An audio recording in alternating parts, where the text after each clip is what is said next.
ভিডিওটা শুরু করার আগে আপনাদেরকে ছোট্ট একটা ভিডিও ক্লিপ দেখায়, আপনারা ভিডিওটা দেখেন আগে।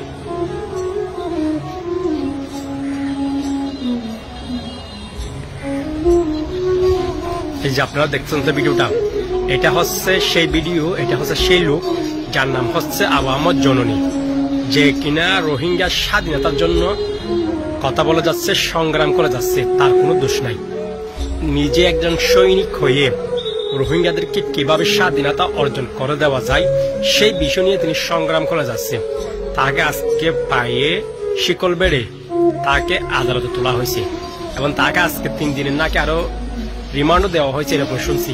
আসলে এটা তার উপর সম্পূর্ণ একটা জুলুম করা হচ্ছে। আমরা যতটুকু দেখতে পাচ্ছি এটা সম্পূর্ণ একজন মুজাহিদের উপর জুলুম করা হচ্ছে। উনি বাংলাদেশের বিরুদ্ধে কাজ করে নাই, উনি বাংলাদেশের বিরুদ্ধে গিয়ে কথা বলে নাই। উনি সর্বদা সবসময় কথা বলছে রোহিঙ্গাদেরকে স্বাধীনতা সংগ্রাম তৈরি করে কিভাবে আর সেই রাজ্যটা স্বাধীন করা যায় সেই বিষয়ে তিনি সর্বদা কাজ করে যাচ্ছে, কথা বলে যাচ্ছে। আপনারা ভিডিওটা বেশি বেশি শেয়ার করবেন। শুধুমাত্র ওনাকে কি কারণে বাবা কষ্ট দিচ্ছে আমরা জানি না। সবার কাছে, বাংলাদেশ সরকারের কাছে রিকোয়েস্ট, ওনাকে ছেড়ে দিয়ে রোহিঙ্গারা আর কানে কিভাবে স্বাধীন করতে পারে সেভাবে তাদেরকে সহযোগিতা করাটা এখন প্রয়োজন। আবু আহমদ জননীকে ছেড়ে দেওয়াটা খুব বেশি প্রয়োজন। উনি বাংলাদেশের বিরুদ্ধে কথা বলে নাই, উনি কোনোদিন বাংলাদেশ নিয়ে খারাপ কোনো মন্তব্য করে নাই।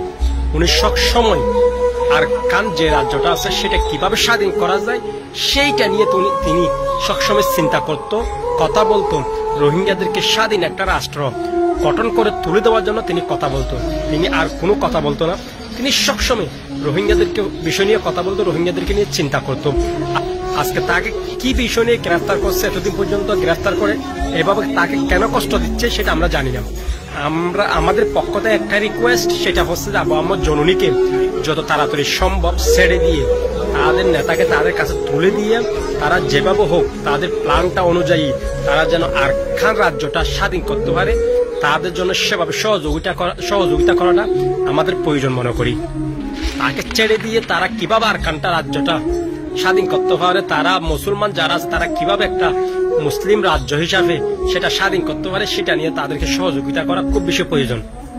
এবং তাদের লিডারকে ছেড়ে দিয়ে তাদের হাতে তুলে দিয়ে তারা কিভাবে প্ল্যান করে তাদের দেশে চলে যাবে সেটা চিন্তা করুক।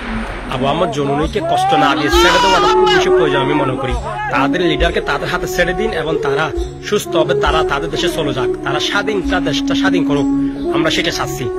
তাদের লিডারকে কষ্ট না দিয়ে, আবু আহমদ জননীকে কষ্ট না দিয়ে তাকে ছেড়ে দেওয়াটা খুব বেশি প্রয়োজন মনে করি আমি।